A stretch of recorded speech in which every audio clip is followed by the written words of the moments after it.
기도가 막힐 때 가장 먼저 떠오르는 생각이 뭔가요? 내가 자격이 없나? 하나님이 내 기도를 안 들으시나? 나는 믿음이 부족한가? 무릎은 꿇었는데, 가슴만 답답하고, 입은 열었는데, 한숨만 나오고, 눈은 감았는데, 온갖 잡념만 밀려오는 그런 경험 있으시지요? 왜 어떤 날은 기도가 술술 나오다가, 어떤 날은 한 문장도 나오지 않을까요? 왜 새벽에는 기도가 되다가 잠들기 전에는 피곤함만 밀려올까요? 왜 기도 제목은 산더미인데 정작 하나님께 드릴 말은 없을까요? 사랑하는 믿음의 가족 여러분, 혹시 지금 이런 고민으로 힘드시지 않습니까? 저번 주 화요일 저는 병원 응급실에 있었어요. 교회 집사님 한 분이 갑자기 쓰러지셨다는 연락을 받고 달려갔었죠. 다행히 큰 문제는 아니었어요. 과로와 스트레스로 인한 일시적 증상이었어요. 그런데 병실에서 집사님이 제 손을 꼭 잡으시며 이렇게 말씀하셨어요. 목사님, 사실은요. 제가 요즘 기도가 안 돼요. 집사님은 눈물을 흘리셨어요. 30년 동안 새벽 기도를 빠진 적이 없어요. 그런데 요즘은 기도실에 가면 입이 안 열려요. 하나님 아버지라고 부르는 순간 목이 메어요. 뭐라고 말씀드려야 할지 모르겠어요. 그 말씀을 들으며 저는 10년 전 어머니 임종실에서의 제 모습이 떠올랐어요. 어머니가 의식을 잃으시고 마지막 숨을 헐떡이실 때 저는 어머니 침대 옆에 무릎을 꿇었어요. 기도를 해야 한다는 것은 알았어요. 목사로서, 아들로서 기도해야 했어요. 그런데 입이 열리지 않았어요. 하나님. 이 한 단어 이후로 아무 말도 나오지 않았어요. 30분, 1시간이 흘렀지만 여전히 같은 단어만 반복했어요. 하나님, 하나님, 하나님. 그날 밤 저는 제 기도 사역이 무너지는 것 같았어요. 목사인 내가 왜 기도를 못할까? 신학교에서 기도학을 가르쳤던 내가, 수백 명 앞에서 대표 기도를 했던 내가, 왜 어머니 앞에서는 단 한 문장도 기도하지 못할까? 저는 제 자신이 너무 부끄러웠어요. 하나님께 죄송했어요. 어머니께 미안했어요. 그런데 바로 그때 응급실 당직 의사 선생님이 제 어깨에 손을 얹으시며 말씀하셨어요. 목사님 괜찮아요. 말이 없어도 돼요. 어머니는 목사님이 거기 계신 것만으로 위로받으실 거예요. 때로는 침묵이 가장 큰 사랑의 표현이에요. 그 순간 저는 깨달았어요. 기도는 말의 양이 아니라는 것을요. 기도는 웅변이 아니라는 것을요. 기도는 하나님 앞에 있음이라는 것을요. 그날 이후 저는 기도를 다시 배우기 시작했어요. 복잡했던 기도가 단순해졌어요. 긴 기도가 짧아졌어요. 큰 소리가 속삭임이 되었어요. 그리고 놀랍게도 하나님의 음성이 들리기 시작했어요. 오늘 이 시간 저는 여러분과 함께 7가지 이야기를 나누려고 해요.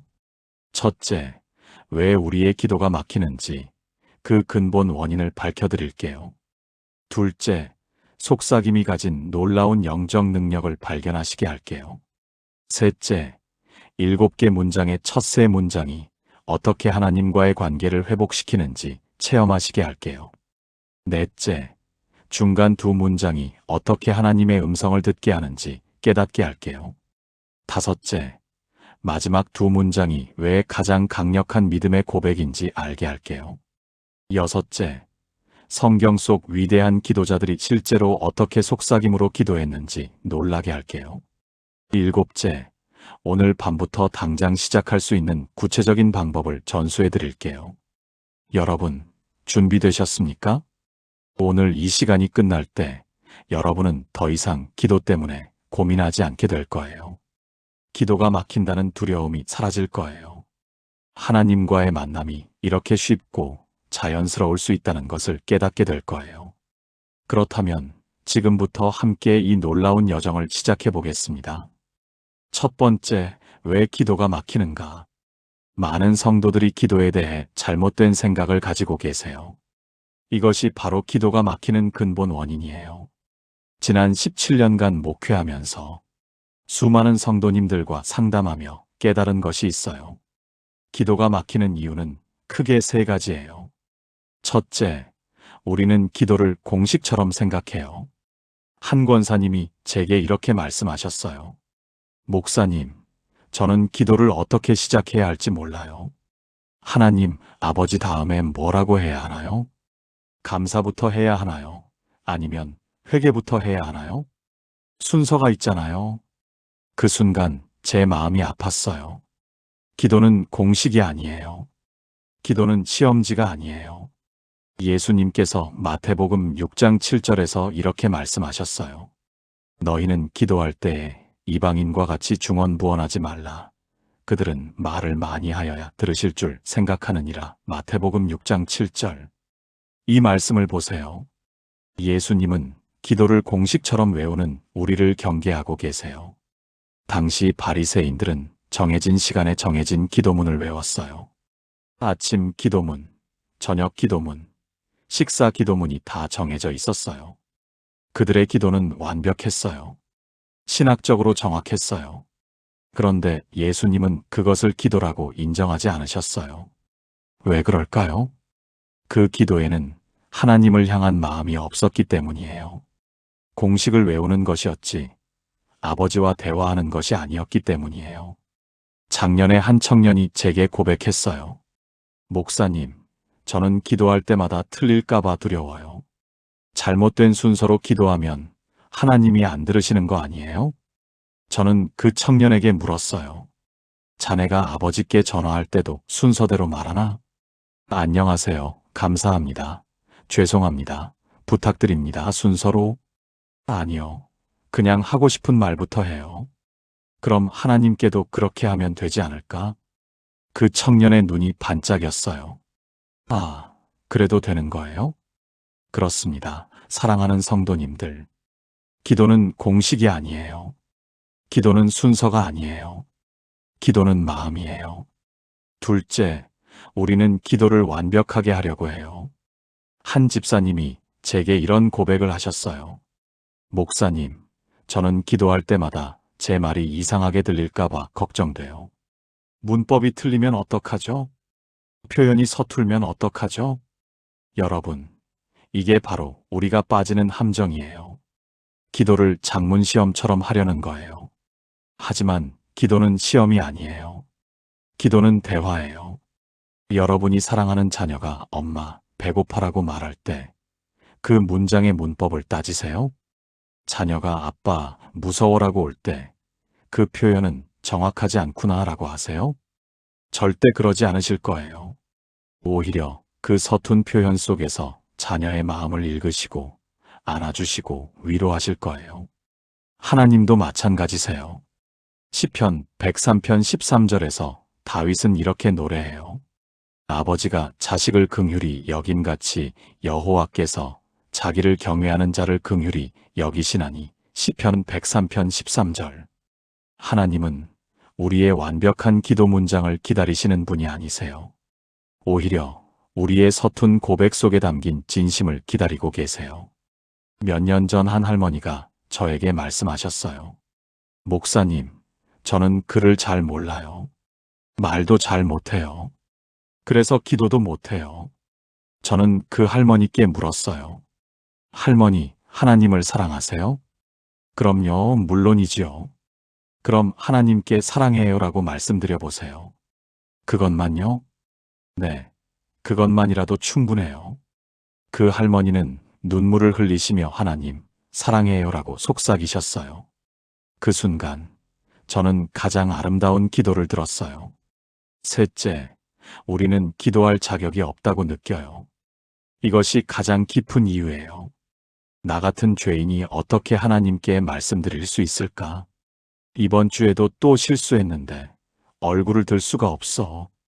다른 사람들은 다 거룩한데 나는 너무 부족해서 기도할 자격이 없어. 사랑하는 성도님들, 이것이야말로 사탄이 우리에게 심어놓은 가장 교묘한 거짓말이에요. 만약 완벽한 사람만 기도할 수 있다면 이 세상에 기도할 수 있는 사람은 단 한 명도 없어요.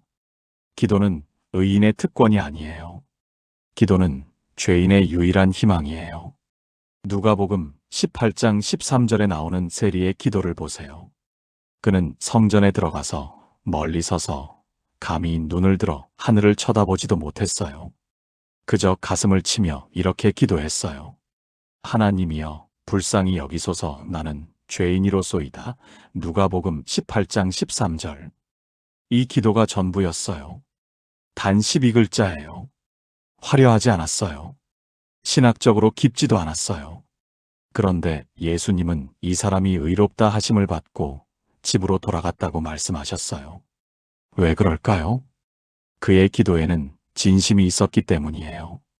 자신의 죄를 인정하는 겸손함이 있었기 때문이에요. 하나님의 긍휼하심을 의지하는 믿음이 있었기 때문이에요. 지난주 한 청년이 제게 찾아와 눈물을 흘렸어요. 목사님, 저는 정말 못된 사람이에요. 이런 제가 어떻게 하나님께 기도할 수 있겠어요? 저는 그 청년에게 물었어요. 자네가 정말 못된 사람이라면 그래서 하나님이 더 필요한 거 아닌가? 네. 착한 사람은 하나님이 필요 없어. 못된 사람이야말로 하나님이 가장 필요한 거야. 그 청년은 그날부터 기도를 시작했어요. 여러분도 오늘 이 진리를 붙잡으시길 바라요. 기도는 말이 아니에요.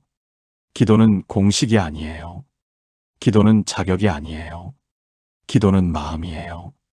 여러분의 마음이 하나님을 향할 때 그 순간 이미 기도는 시작된 거예요. 그렇다면 정말 말이 나오지 않을 때는 어떻게 해야 할까요? 입을 열어도 한숨만 나올 때는 어떻게 해야 할까요? 무릎 꿇었는데 눈물만 흐르고 단어가 떠오르지 않을 때는 어떻게 해야 할까요? 여기 놀라운 비밀이 있어요. 두 번째, 속삭임의 능력. 성경에는 큰 소리로 외치는 기도만 있는 게 아니에요.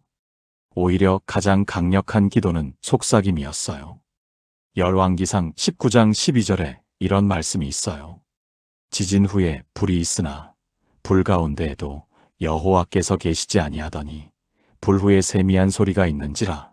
열왕기상 19장 12절. 세미한 소리. 영어 성경에서는 A still small voice라고 번역했어요. 고요하고 작은 음성이에요. 속삭임이에요.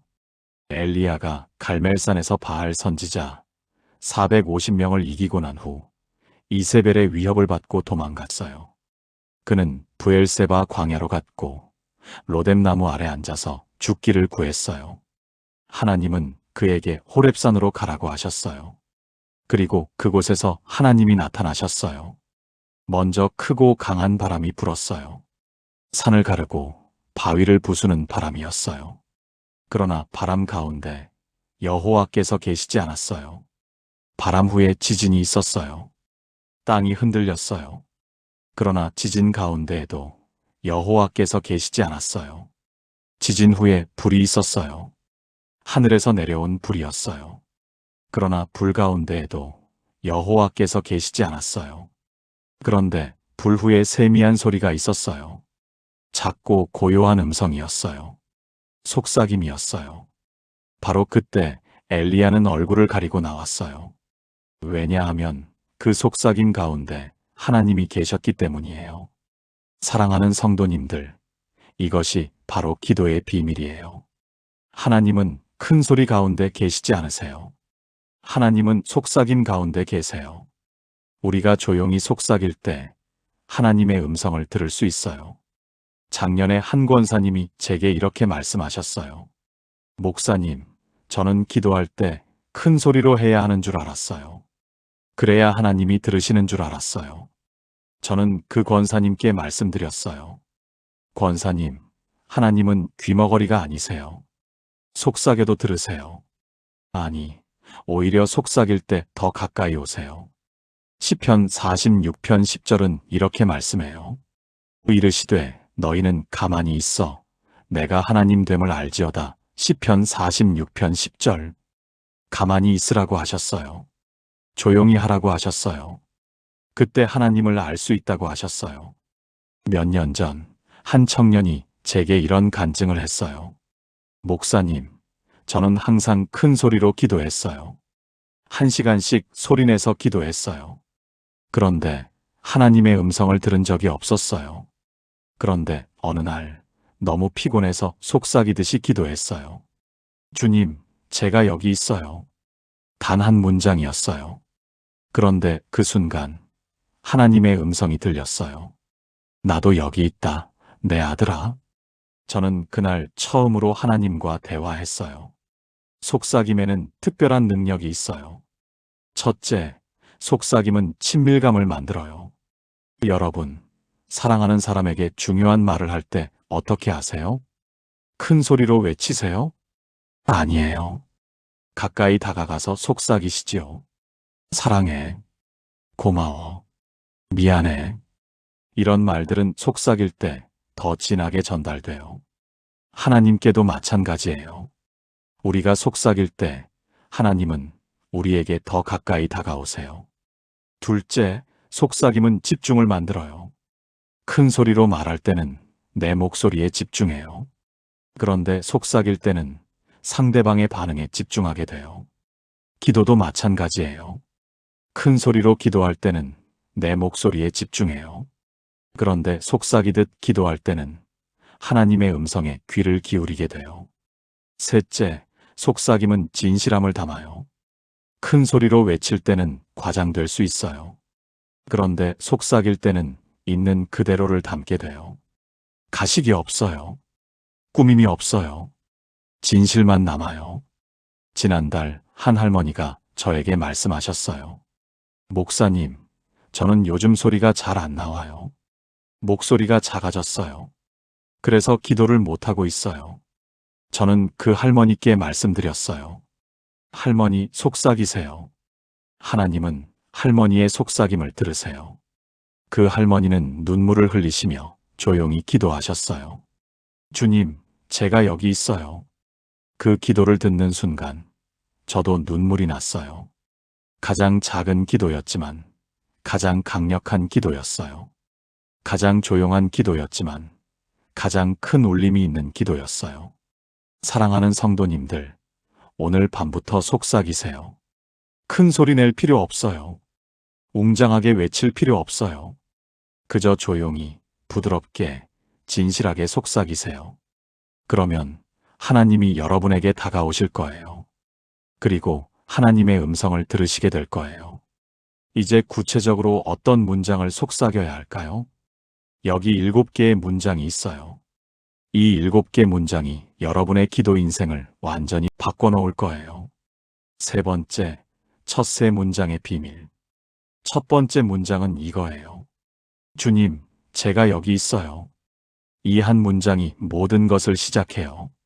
기도의 가장 첫 단계는 하나님 앞에 나아가는 거예요. 있는 그대로의 나를 드러내는 거예요. 창세기 3장 9절에서 아담이 죄를 짓고 숨었을 때 하나님이 물으셨어요. 내가 어디 있느냐? 창세기 3장 9절. 하나님은 아담이 어디 있는지 모르셨을까요? 아니에요. 하나님은 다 아셨어요. 그런데 왜 물으셨을까요? 아담 스스로 자기가 어디 있는지 알게 하시려고 그러셨어요. 우리도 마찬가지예요. 우리는 종종 하나님 앞에서 숨어요. 부끄러워서 숨고, 두려워서 숨고, 죄책감 때문에 숨어요. 그런데 하나님은 우리에게 물으세요. 내가 어디 있느냐?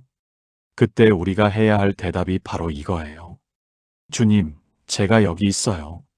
작년에 한 집사님이 저에게 이렇게 말씀하셨어요. 목사님, 저는 요즘 기도할 때 하나님이 어디 계신지 모르겠어요. 저는 그 집사님께 물었어요. 집사님은 지금 어디 계세요? 네, 저요? 여기 있지요. 그럼 하나님께 그렇게 말씀드리세요. 주님, 제가 여기 있어요라고. 집사님은 눈을 감고 조용히 속삭이셨어요. 주님, 제가 여기 있어요. 그리고 눈을 뜨시며 말씀하셨어요. 목사님, 신기해요. 제가 여기 있다고 고백하니까 하나님도 여기 계신 것 같아요. 바로 그거예요. 우리가 먼저 우리의 위치를 고백할 때 하나님도 당신의 위치를 드러내세요. 우리가 제가 여기 있어요 라고 말할 때 하나님도 나도 여기 있다고 대답하세요. 두 번째 문장은 이거예요. 주님, 제 마음을 보세요. 이 문장은 투명함의 선언이에요. 더 이상 숨기지 않겠다는 고백이에요. 시편 139편 23절에서 다윗은 이렇게 기도했어요. 하나님이여, 나를 살피사 내 마음을 아시며 나를 시험하사 내 뜻을 아옵소서. 시편 139편 23절. 다윗은 하나님께 자기 마음을 보여드렸어요. 좋은 부분만 보여드린 게 아니에요. 나쁜 부분도 다 보여드렸어요. 왜 그럴까요? 하나님은 이미 다 아시기 때문이에요. 숨겨도 소용없어요. 꾸며도 소용없어요. 그냥 있는 그대로 보여드리는 게 가장 편해요. 몇 년 전 한 청년이 저에게 고백했어요. 목사님, 저는 기도할 때 제 진짜 마음을 말하기가 두려워요. 하나님이 실망하실 것 같아요. 저는 그 청년에게 말했어요. 하나님은 이미 내 마음을 아셔. 숨겨도 다 아셔. 그러니 차라리 솔직하게 보여드려. 주님, 제 마음을 보세요. 이게 제 진짜 모습이에요 라고. 그 청년은 눈물을 흘리며 기도했어요. 주님, 제 마음을 보세요. 저는 화가 나요. 억울해요. 왜 이런 일이 생겼는지 모르겠어요. 이게 제 진짜 마음이에요. 그리고 기도를 마친 후 말했어요. 목사님, 이렇게 솔직하게 기도한 건 처음이에요. 그런데 마음이 너무 편해요. 바로 그거예요. 하나님은 우리의 가식을 원하지 않으세요. 하나님은 우리의 진실을 원하세요. 화가 나면 화가 난다고 말씀드리세요. 슬프면 슬프다고 말씀드리세요. 기쁘면 기쁘다고 말씀드리세요. 주님, 제 마음을 보세요. 이 한 문장이 여러분을 자유롭게 할 거예요. 세 번째 문장은 이거예요. 주님, 저를 아세요. 이 문장은 친밀함의 고백이에요. 하나님이 나를 아신다는 확신의 선언이에요. 요한복음 10장 14절에서 예수님은 이렇게 말씀하셨어요. 나는 선한 목자라. 나는 내 양을 알고 양도 나를 아는 것이 요한복음 10장 14절. 예수님은 우리를 아세요. 우리 이름을 아세요. 우리 과거를 아세요. 우리 현재를 아세요. 우리 미래를 아세요. 우리의 장점도 단점도 약점도 상처도 꿈도 다 아세요. 그리고 그렇게 아시면서도 사랑하세요. 지난주 한 할머니가 저에게 말씀하셨어요. 목사님, 저는 너무 평범한 사람이에요.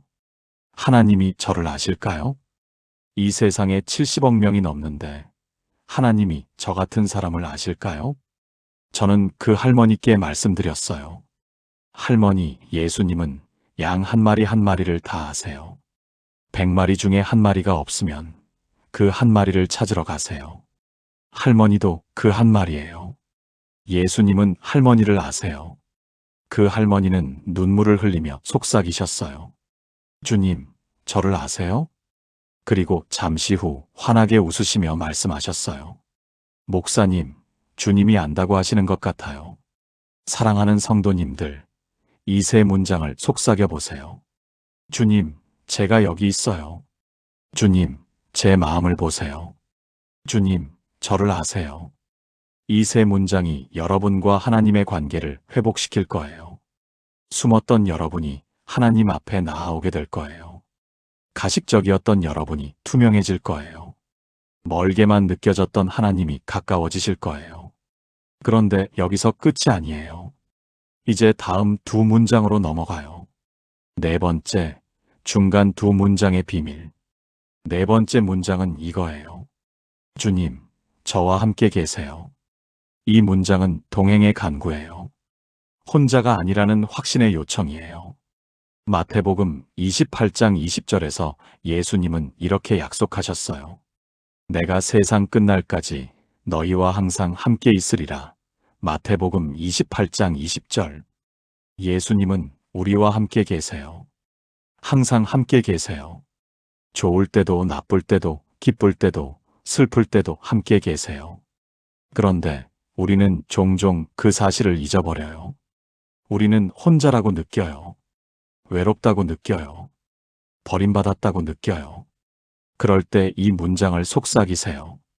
주님, 저와 함께 계세요. 작년에 한 집사님이 암 진단을 받으셨어요. 3기 유방암이었어요. 수술을 앞두고 제게 전화하셨어요. 목사님, 저는 너무 무서워요. 혼자인 것 같아요. 저는 그 집사님께 말씀드렸어요. 집사님, 혼자가 아니에요. 예수님이 함께 계세요. 수술실에 들어갈 때도, 마취를 할 때도, 깨어날 때도 함께 계세요. 주님께 말씀드리세요. 주님, 저와 함께 계세요라고. 그 집사님은 수술 전날 밤 잠들기 전에 계속 속삭이셨다고 해요. 주님, 저와 함께 계세요. 주님, 저와 함께 계세요. 주님, 저와 함께 계세요. 그리고 수술을 무사히 마치셨어요. 지금은 완전히 회복되어 간증하고 계세요. 그때 정말 주님이 함께 계신 걸 느꼈어요. 혼자가 아니었어요. 시편 23편 4절은 이렇게 말씀해요. 내가 사망의 음침한 골짜기로 다닐지라도 해를 두려워하지 않을 것은 주께서 나와 함께 하심이라. 시편 23편 4절. 사망의 음침한 골짜기를 다닐 때도 주께서 함께 하세요. 가장 어두운 순간에도, 가장 힘든 순간에도 주께서 함께 하세요. 몇 년 전, 한 청년이 사업에 실패했어요. 빚이 산더미처럼 쌓였어요. 자살까지 생각했어요.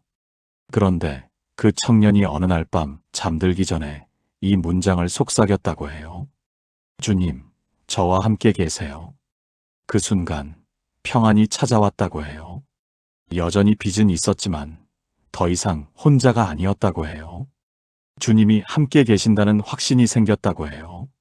그 청년은 지금 빚을 다 갚고 새로운 사업을 시작했어요. 그리고 간증해요.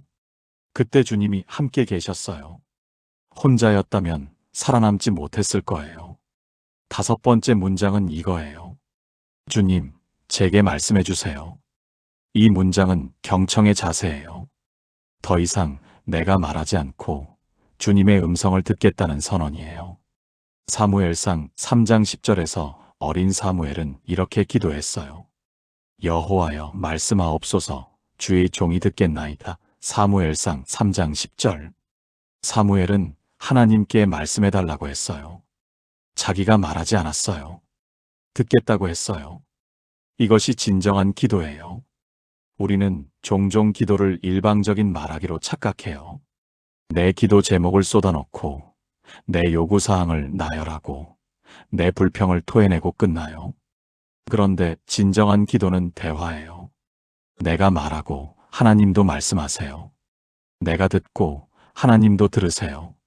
그러려면 내가 조용해져야 해요. 내 입을 닫아야 해요. 그리고 하나님의 음성에 귀를 기울여야 해요. 지난달 한 권사님이 제게 이렇게 말씀하셨어요. 목사님, 저는 기도는 많이 하는데 하나님의 음성을 들은 적이 없어요. 저는 그 권사님께 물었어요. 권사님, 기도할 때 하나님께 말씀하실 시간을 드리세요? 무슨 말씀이세요? 기도하고 나서 조용히 기다리세요? 아니면 기도 끝나자마자 바로 일어나세요? 권사님은 잠시 생각하시더니 말씀하셨어요. 저는 항상 기도 끝나자마자 일어났어요. 그럼 하나님이 말씀하실 시간이 없으셨겠네요. 그날부터 그 권사님은 기도 방법을 바꾸셨어요. 기도를 마친 후 5분 동안 조용히 앉아서 이렇게 속삭이셨어요. 주님, 제게 말씀해 주세요. 그리고 기다리셨어요. 2주 후 그 권사님이 눈물을 흘리며 간증하셨어요. 목사님, 주님의 음성을 들었어요. 처음으로 들었어요. 제 마음속에 평안과 확신이 임했어요. 이게 주님의 음성인 것 같아요. 요한복음 10장 27절에서 예수님은 이렇게 말씀하셨어요. 내 양은 내 음성을 들으며. 요한복음 10장 27절. 예수님의 양은 예수님의 음성을 들어요. 우리는 예수님의 양이에요. 그러니 우리도 예수님의 음성을 들을 수 있어요. 다만 우리가 조용해져야 해요. 우리가 귀를 기울여야 해요. 작년에 한 청년이 진로 문제로 고민하고 있었어요. 어회사와 비회사 중 어디로 가야 할지 결정을 못하고 있었어요. 저는 그 청년에게 말했어요. 주님께 물어봐. 어떻게요? 기도하고 나서 조용히 앉아서 주님, 제게 말씀해 주세요라고 속삭여. 그리고 기다려. 그 청년은 일주일 동안 매일 밤 그렇게 기도했어요. 그리고 어느 날 확신이 왔다고 해요. 목사님, 어회사로 가야 할 것 같아요. 마음속에 평안이 있어요. 그 청년은 어회사로 갔고 지금 그곳에서 행복하게 일하고 있어요. 사랑하는 성도님들, 이 두 문장을 속삭여 보세요. 주님, 저와 함께 계세요. 주님, 제게 말씀해 주세요. 이 두 문장이 여러분을 하나님의 음성을 듣는 사람으로 만들 거예요. 혼자라는 외로움이 사라질 거예요. 길을 잃었다는 불안이 사라질 거예요. 주님이 함께 계시고 주님이 말씀하시는 것을 경험하게 될 거예요. 이제 마지막 두 문장으로 넘어가요. 5번째, 마지막 두 문장의 비밀. 6번째 문장은 이거예요. 주님, 저를 인도하세요. 이 문장은 순종의 선언이에요. 내 뜻이 아니라 주님의 뜻을 따르겠다는 고백이에요. 잠언 3장 5절에서 6절은 이렇게 말씀해요. 너는 마음을 다하여 여호와를 신뢰하고 내 명철을 의지하지 말라. 너는 범사에 그를 인정하라. 그리하면 내 길을 지도하시리라. 잠언 3장 5절부터 6절. 우리가 하나님을 신뢰하고 인정할 때 하나님이 우리의 길을 인도하세요. 그런데 우리는 종종 우리 방식대로 하려고 해요. 우리 계획대로 가려고 해요. 우리 생각대로 살려고 해요. 그러다가 길을 잃어요. 방황하게 돼요. 그럴 때 이 문장을 속삭이세요. 주님, 저를 인도하세요. 몇 년 전 한 집사님이 큰 사업 결정을 앞두고 있었어요. A 프로젝트를 진행하면 큰 수익이 예상됐어요. 그런데 마음속에 평안이 없으셨어요. 집사님은 3일 동안 금식하며 기도하셨어요. 그리고 매일 밤 이 문장을 속삭이셨어요. 주님, 저를 인도하세요. 제 생각이 아니라 주님의 생각을 알게 해주세요. 제 길이 아니라 주님의 길로 가게 해주세요. 3일째 되는 날 아침, 집사님에게 확신이 왔어요. 이 프로젝트는 하지 말아야 해. 집사님은 A 프로젝트를 포기했어요. 주변 사람들이 다 말렸어요. 왜 이렇게 좋은 기회를 놓치느냐고 했어요. 그런데 6개월 후 A 프로젝트는 완전히 실패했어요. 그 프로젝트에 참여했던 회사들은 큰 손해를 입었어요. 집사님은 간증했어요. 주님이 저를 인도하셨어요. 제가 주님께 순종해서 살았어요. 예수님도 겟세마네 동산에서 이렇게 기도하셨어요. 아버지여, 만일 아버지의 뜻이거든 이 잔을 내게서 옮기시옵소서. 그러나 내 원대로 마시옵고 아버지의 원대로 되기를 원하나이다. 누가복음 22장 42절. 예수님도 아버지의 인도하심을 구하셨어요. 내 뜻이 아니라 아버지의 뜻을 구하셨어요.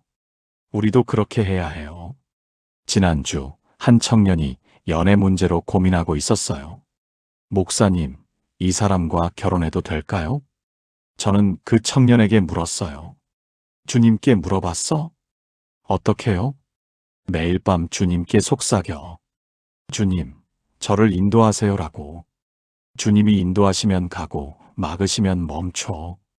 그 청년은 한 달 동안 매일 그렇게 기도했어요.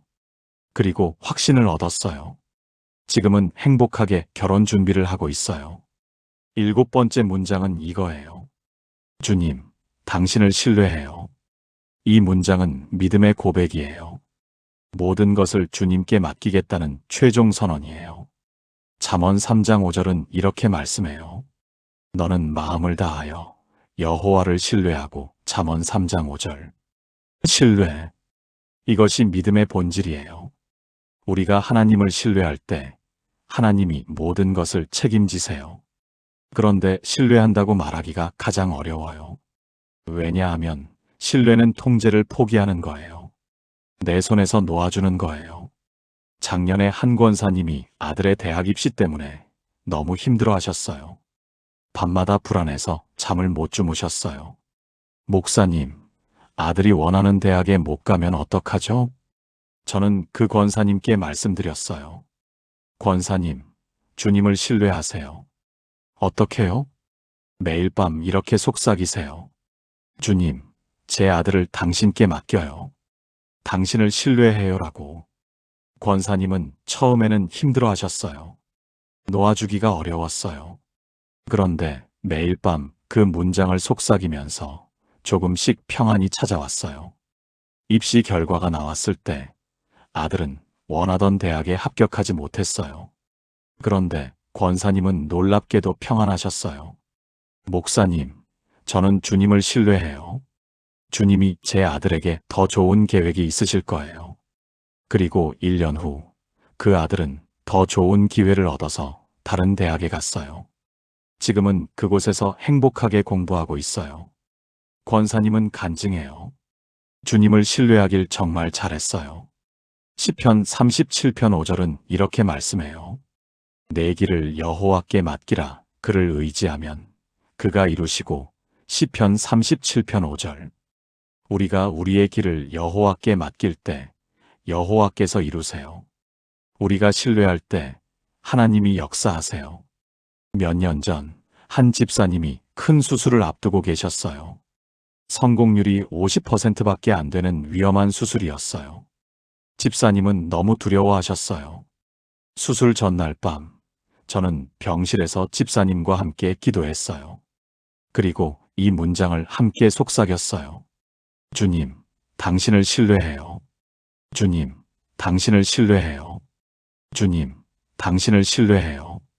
집사님은 그 문장을 속삭이면서 평안을 얻으셨어요. 그리고 수술은 성공했어요. 지금은 완전히 회복되어 건강하게 살고 계세요. 사랑하는 성도님들, 이 마지막 두 문장을 속삭여 보세요. 주님, 저를 인도하세요. 주님, 당신을 신뢰해요. 이 두 문장이 여러분을 자유롭게 할 거예요. 통제하려는 집착에서 자유로워질 거예요. 불안과 두려움에서 자유로워질 거예요. 주님께 모든 것을 맡기는 평안을 경험하게 될 거예요. 지금까지 우리는 7개 문장을 배웠어요. 1. 주님, 제가 여기 있어요. 2. 주님, 제 마음을 보세요. 3. 주님, 저를 아세요. 4. 주님, 저와 함께 계세요. 5. 주님, 제게 말씀해 주세요. 6. 주님, 저를 인도하세요. 7. 주님, 당신을 신뢰해요. 이 7문장이면 충분해요. 그런데 혹시 이렇게 생각하실 수도 있어요. 이렇게 짧은 기도가 정말 기도일까? 이런 단순한 기도로 충분할까? 네, 충분해요. 성경을 보면 가장 강력한 기도들은 대부분 매우 단순했어요. 6번째, 성경 속 속삭임 기도들. 성경에는 수많은 기도가 나와요. 그 중에서 가장 강력했던 기도들은 대부분 매우 짧고 단순했어요. 첫째, 세리의 기도를 다시 보겠습니다. 누가복음 18장 13절에서 세리는 이렇게 기도했어요. 하나님이여, 불쌍히 여기소서. 나는 죄인이로소이다. 단 12글자예요. 그런데 예수님은 이 사람이 의롭다 하심을 받았다고 말씀하셨어요. 둘째, 십자가 위 강도의 기도예요. 강도는 이렇게 기도했어요. 예수여, 당신의 나라에 임하실 때에 나를 기억하소서. 누가복음 23장 42절. 이것이 전부였어요. 그런데 예수님은 이렇게 대답하셨어요. 내가 진실로 내게 이르노니 오늘 내가 나와 함께 낙원에 있으리라. 누가복음 23장 43절. 한 문장의 기도가 그를 구원으로 이끌었어요. 셋째, 베드로의 기도예요. 마태복음 14장 30절에서 베드로는 물에 빠지면서 이렇게 외쳤어요. 주여, 나를 구원하소서. 마태복음 14장 30절. 그때 예수님은 즉시 손을 내밀어 그를 붙드셨어요. 넷째, 한나의 기도예요. 사무엘상 1장 11절에서 한나는 이렇게 기도했어요. 만군의 여호와여, 만일 주의 여종의 고통을 돌보시고 나를 기억하사 주의 여종을 잊지 아니하시고 아들을 주시면. 한나는 입술만 움직이며 속삭이듯 기도했어요. 소리는 들리지 않았지만 하나님은 들으셨어요. 그리고 사무엘을 주셨어요. 다섯째, 히스기야 왕의 기도예요. 열왕기하 20장 3절에서 히스기야는 이렇게 기도했어요. 여호와여 구하오니 내가 주 앞에서 진실과 전심으로 행하며 주께서 보시기에 선하게 행한 것을 기억하옵소서. 열왕기하 20장 3절. 그리고 히스기야는 통곡했어요. 말이 아니라 눈물이었어요. 그런데 하나님은 그의 기도를 들으시고 15년을 더 살게 하셨어요. 이 기도들의 공통점이 뭔가요? 모두 매우 짧아요. 모두 매우 단순해요. 화려한 수사가 없어요. 신학적으로 깊은 내용이 없어요. 그런데 모두 응답받았어요. 왜 그럴까요? 이 기도들에는 진심이 있었기 때문이에요. 절박함이 있었기 때문이에요. 믿음이 있었기 때문이에요. 작년에 한 청년이 제게 물었어요. 목사님, 기도를 몇 시간씩 해야 응답받을 수 있나요? 저는 이렇게 대답했어요. 기도는 시간의 문제가 아니야. 마음의 문제지. 예수님도 마태복음 6장 7절에서 이렇게 말씀하셨어요. 너희는 기도할 때에 이방인과 같이 중언부언하지 말라. 그들은 말을 많이 하여야 들으실 줄 생각하느니라. 마태복음 6장 7절. 하나님은 우리의 말의 양을 보시는 게 아니에요. 마음의 질을 보세요. 30분 기도했지만 마음이 다른 곳에 있다면 그것은 기도가 아니에요. 1분 기도했지만 온 마음을 다했다면 그것이 진짜 기도예요.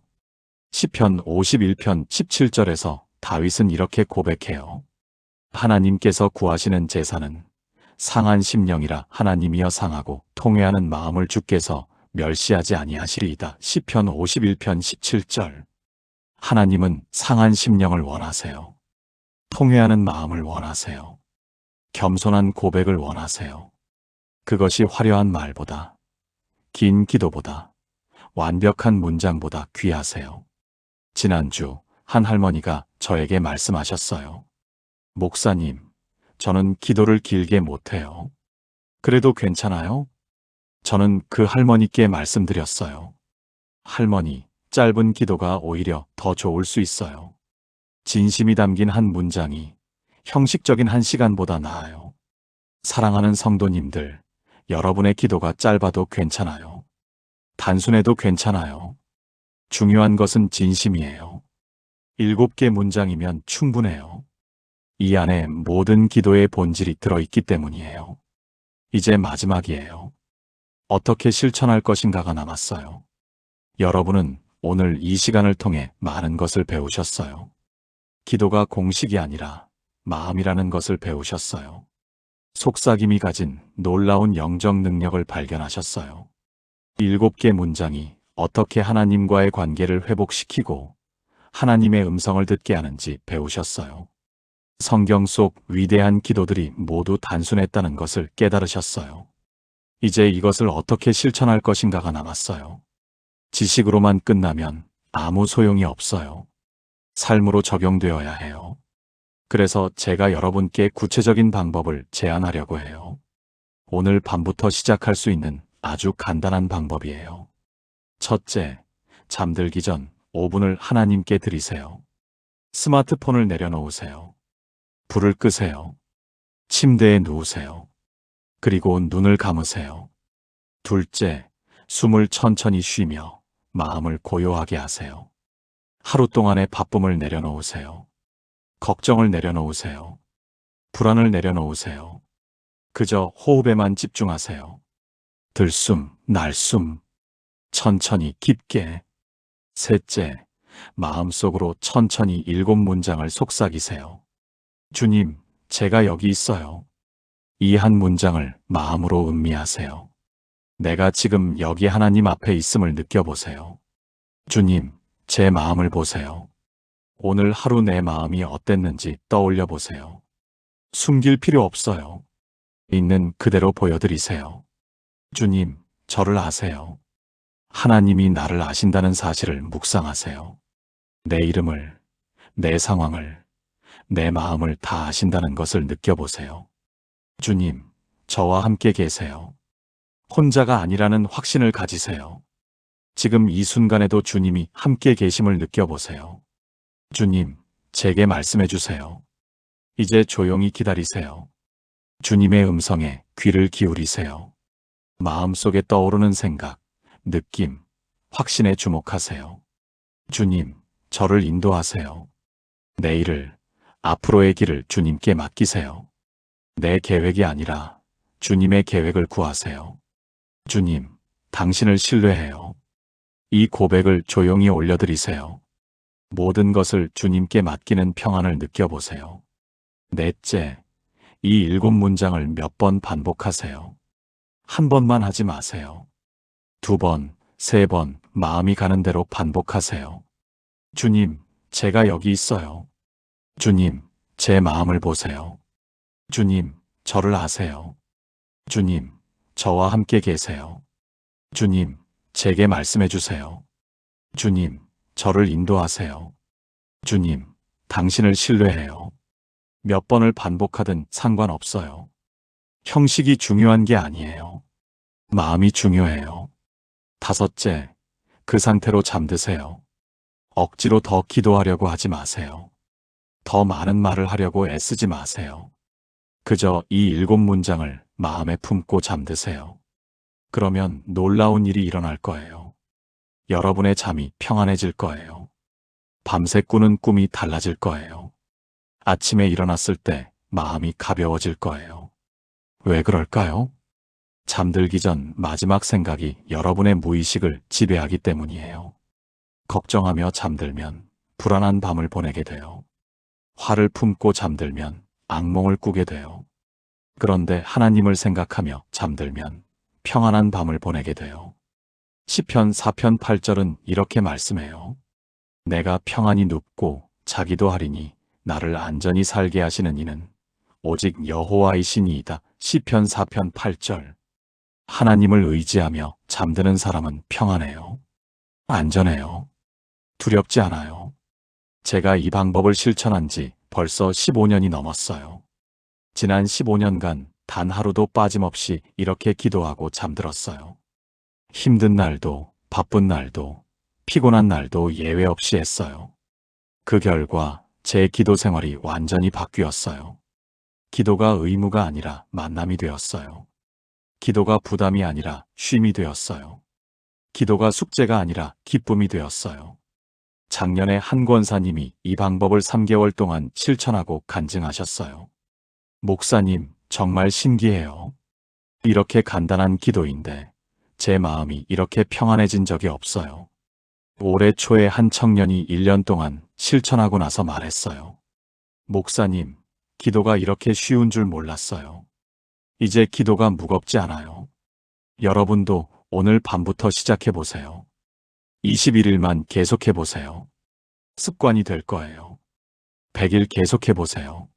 삶이 바뀔 거예요. 1년 계속해보세요.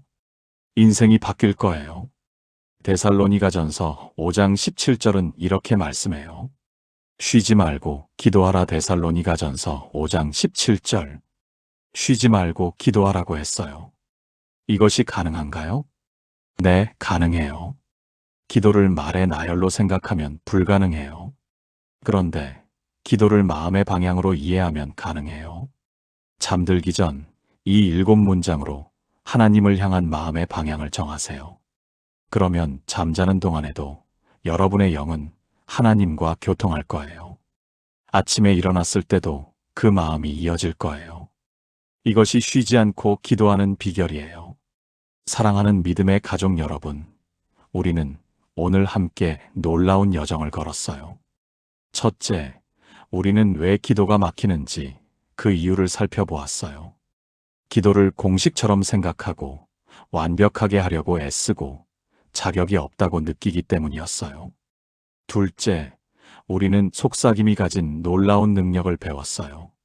하나님은 큰 소리가 아니라 속삭임 가운데 계시다는 것을 깨달았어요. 셋째, 우리는 첫 세 문장의 비밀을 발견했어요. 주님, 제가 여기 있어요. 주님, 제 마음을 보세요. 주님, 저를 아세요. 이 세 문장이 어떻게 하나님과의 관계를 회복시키는지 배웠어요. 넷째, 우리는 중간 두 문장의 능력을 경험했어요. 주님, 저와 함께 계세요. 주님, 제게 말씀해 주세요. 이 두 문장이 어떻게 하나님의 음성을 듣게 하는지 알았어요. 다섯째, 우리는 마지막 두 문장의 깊이를 깨달았어요. 주님, 저를 인도하세요. 주님, 당신을 신뢰해요. 이 두 문장이 가장 강력한 믿음의 고백임을 배웠어요. 여섯째, 우리는 성경 속 위대한 기도들이 모두 단순했다는 것을 발견했어요. 세리의 기도, 강도의 기도, 베드로의 기도, 한나의 기도, 히스기야의 기도 모두 짧고 단순했지만 응답받았어요. 일곱째, 우리는 오늘 밤부터 시작할 수 있는 구체적인 방법을 배웠어요. 잠들기 전 5분, 7문장을 조용히 속삭이며 잠드는 거예요. 여러분, 이제 아시겠어요? 기도는 어려운 것이 아니에요. 복잡한 것이 아니에요. 전문가만 할 수 있는 것이 아니에요. 기도는 마음이에요. 하나님을 향한 마음의 방향이에요. 그 마음을 표현하는 가장 간단한 방법이 바로 이 7문장이에요. 주님, 제가 여기 있어요. 주님, 제 마음을 보세요. 주님, 저를 아세요. 주님, 저와 함께 계세요. 주님, 제게 말씀해 주세요. 주님, 저를 인도하세요. 주님, 당신을 신뢰해요. 이 7문장 안에 모든 기도의 본질이 들어있어요. 현존, 투명함, 친밀함, 동행, 경청, 순종, 믿음. 이것이면 충분해요. 오늘 밤 여러분이 침대에 누울 때 이 7문장을 기억하세요. 불을 끄고 눈을 감을 때 이 7문장을 속삭이세요. 그러면 하나님의 평안이 여러분을 덮을 거예요. 하나님의 사랑이 여러분을 감쌀 거예요. 하나님의 임재가 여러분과 함께 할 거예요. 저는 여러분 한 분 한 분을 위해 기도해요. 오늘 밤 여러분 모두가 주님의 품 안에서 깊은 평안을 누리시길 기도해요. 내일 아침 여러분이 일어날 때 새로운 은혜와 새로운 힘이 함께 하시길 기도해요. 그리고 이 단순한 기도가 여러분의 삶을 변화시키는 능력이 되길 기도해요. 여러분이 오늘 이 메시지를 듣고 은혜 받으셨다면 댓글로 아멘을 남겨주세요. 그 고백이 여러분의 첫 번째 기도가 될 거예요. 그리고 이 영상이 기도로 고민하는 다른 분들에게도 전해질 수 있도록 좋아요를 눌러주시고 구독해주세요. 여러분 한 분 한 분이 하나님의 사랑받는 자녀예요. 여러분의 기도를 하나님은 기다리고 계세요. 완벽한 기도가 아니어도 괜찮아요. 여러분의 진심을 원하세요. 오늘 밤부터 시작하세요. 주님, 제가 여기 있어요. 주님, 제 마음을 보세요. 주님, 저를 아세요. 주님, 저와 함께 계세요. 주님, 제게 말씀해 주세요. 주님, 저를 인도하세요. 주님, 당신을 신뢰해요. 이 7문장이 여러분의 기도 인생을 완전히 바꿔놓을 거예요. 주님의 이름으로 축복해요. 오늘 밤 여러분의 잠자리에 하나님의 평강이 가득하시길 축복해요. 내일 아침 여러분의 발걸음에 하나님의 인도하심이 함께 하시길 축복해요. 그리고 이 단순한 기도를 통해 여러분과 하나님의 관계가 더욱 깊어지시길 축복해요. 사랑해요. 하나님의 은혜가 여러분과 항상 함께 하시길 기도해요. 아멘.